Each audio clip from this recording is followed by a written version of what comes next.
Welcome back. Break के बाद हम डिस्कशन को कंटिन्यू करते हैं। सलीम साहब, आपकी जानिब आना चाहती हूँ। सोशल मीडिया पर हम देख रहे हैं एक फुटेज है, वीडियो है, जो कि हमारे जो सीनियर क्रिकेटर्स हैं, मिसबाह उल हक है, उसमें वसीम अकरम है। ये लोग हज पर गए हुए हैं, उन्होंने हज की सआदत हासिल की है। लेकिन इसके साथ साथ अगर हम बात करें, उस वीडियो में शर्जील खान ने भी हज की सआदत हासिल की है और फिर वसीम अकरम ने जो शैतान को कंकरियाँ मारी हैं, उसके वीडियो वायरल भी हुई है और लोगों के अपने अपने तासुरात हैं उसको लेकर। कुछ लोग कहते हैं ऐसा नहीं करना चाहिए, या एक उनकी अपनी भी एक राय है। आप इस हवाले से क्या कहते हैं? जी, जैसा कि हम सबको पता है कि पाकिस्तान के जो वसीम अकरम है, बहुत बड़ा नाम है दुनिया क्रिकेट में, और उन्होंने अपनी बॉलिंग के ज़रिए पूरी दुनिया में पाकिस्तान का नाम रोशन किया है। और हम सब की तरफ से हज बैतुल्लाह की सआदत हासिल की है वसीम अकरम ने। हम इनको मुबारकबाद देते हैं। इनके साथ एक और अजीम जो बैट्समैन और कप्तान मिसबाह उल हक हैं, सईद अनवर भी।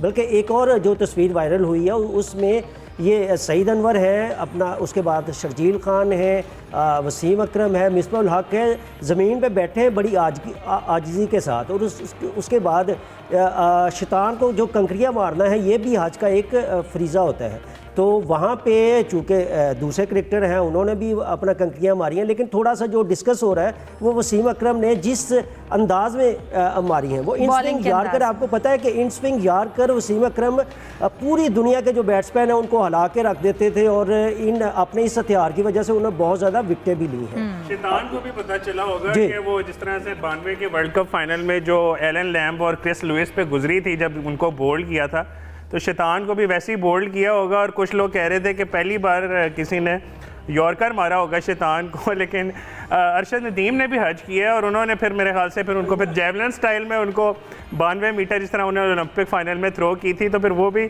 उस तरह से करते हैं। लेकिन वसीम अकरम साहब की अपनी राय है, अपना उनका स्टाइल है ऑब्वियसली, जिसके लिए वो वर्ल्ड फेमस थे। 502 उनकी ODI विकेट, 414 उनकी टेस्ट विकेट, 916 उनकी ओवरऑल विकेट्स हैं। लोगों को भी थोड़ा सा ध्यान रखना चाहिए कि he is legend of the game. वो जो चाहें कर सकते हैं, इतना बड़ा नाम है, हर कोई उनकी रिस्पेक्ट, मतलब इंडिया हो, ऑस्ट्रेलिया हो, इंग्लैंड हो, हर कोई मानता है कि आज तक ऐसा कोई लेफ़्ट आर्म फास्ट बॉलर नहीं हुआ जैसे वसीम अकरम है। तो उनके बारे में कमेंट्स में भी ज़रा मत कहते हैं जिस तरह के हाथ हौला रखना चाहिए, ऐसी वैसी बातें उनके बारे में नहीं करनी चाहिए। उनकी अपनी राय है, उनका स्टाइल है, आई थिंक इसमें कोई बुरी बात। थोड़ा सा ऐड करना चाहूँगा, चूँकि शैतान को देखकर ये इंसान का दुश्मन है और क़यामत तक ये इसने दुश्मन रहना है। आप भी जाएंगे, मैं भी जाऊँगा, तो हमारे जो जज्बात होते हैं कुछ और तरह के होते हैं। हमारा होता है कि बिल्कुल जो है ना, अगर ये दुश्मन है, खुला दुश्मन है, छुपा हुआ दुश्मन नहीं है, खुला दुश्मन है, इसके साथ अपनी भरपूर ताकत के साथ इसका मुकाबला किया जाए। और वसीम अकरम ने बिल्कुल उनका जो असल हथियार इन स्विंग यार्कर है, और उन्होंने बिल्कुल सही, बिल्कुल इसको निशाने पे निशाना लगाया। फन स्पिरिट में देखना चाहिए, इसको इतना क्रिटिसाइज नहीं होना चाहिए। तलाल, मैं आपसे जानना चाहती हूँ, बांग्लादेश के साथ सीरीज़ का जो नतीजा निकला वाइट वॉश, वो हमारे सामने है।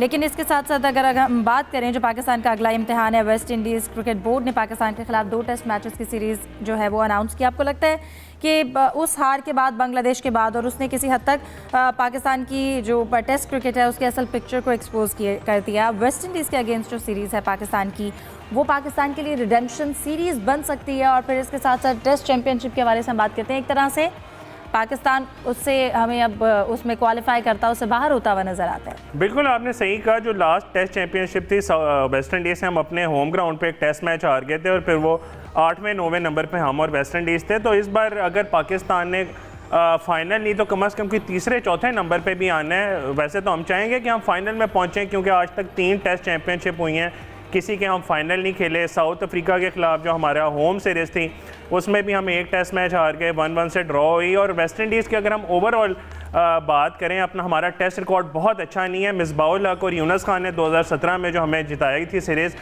2-1 से हम जीते थे। उसके बाद फिर हम 2022 में गए थे, तो एक बड़ा क्रूशल हसन अली से कैच छूट गया था, और वो मैच हम 1 विकेट से हार गए थे। उससे पहले भी अगर हम बात करें तो कभी हम टेस्ट सीरीज़ नहीं जीते वहाँ पे। तो इसलिए बड़ा इंपॉर्टेंट होगा कि अगर हमने आगे जाना है तो ये सीरीज़ जीतनी है। बिल्कुल ऐसा ही है। जुल्फ़िकार बेग ने हमें ज्वाइन किया रावलपिंडी से, उनसे बात करते हैं। जुल्फ़िकार, आप बताइएगा, अगर हम बात करें इस वक्त जो टीम्स हैं वहाँ पर प्रैक्टिस कर रही हैं, जो खिलाड़ी थे ईद की छुट्टियों के बाद, उन्होंने भी रिपोर्ट किया है, दोनों टीम्स के प्लेयर आज हमें किस मूड में, किस बॉडी लैंग्वेज के साथ प्रैक्टिस करते हुए नजर आए हैं? जी डेफिनेटली बड़ा अच्छा माहौल है रावलपिंडी का और ये एक्साइटमेंट होगी। बहुत बड़ा मैच है पाकिस्तान और ऑस्ट्रेलिया का और डेफिनेटली पाकिस्तान की टीम ने भरपूर तैयारी की है इस मैच के हवाले से। मैच कंडीशंस भी काफ़ी फ्रेंडली है मैच के हवाले से। और जब तक प्रैक्टिस का ताल्लुक है, आज सिर्फ ऑस्ट्रेलिया की टीम ने रावलपिंडी में प्रैक्टिस की है, जबकि पाकिस्तानी प्लेयर्स आज रात को कैंप को ज्वाइन करेंगे और कल तकरीबन रुनुमाई होगी ट्रॉफी की और दोनों टीमों के जो कप्तान है वो प्रेस कॉन्फ्रेंस करेंगे। जी बिल्कुल ठीक है, बहुत शुक्रिया। जुल्फ़िकार बेग हमारे साथ मौजूद है, मियां असगर सलीमी, तलाल डार और इसके साथ साथ आमिर नज़ीर साहब हमारे साथ प्रोग्राम में मौजूद थे। आप तब मेहमानों को बहुत शुक्रिया। हमें आज के प्रोग्राम से दीजिए इजाज़त। अल्लाह हाफ़िज़।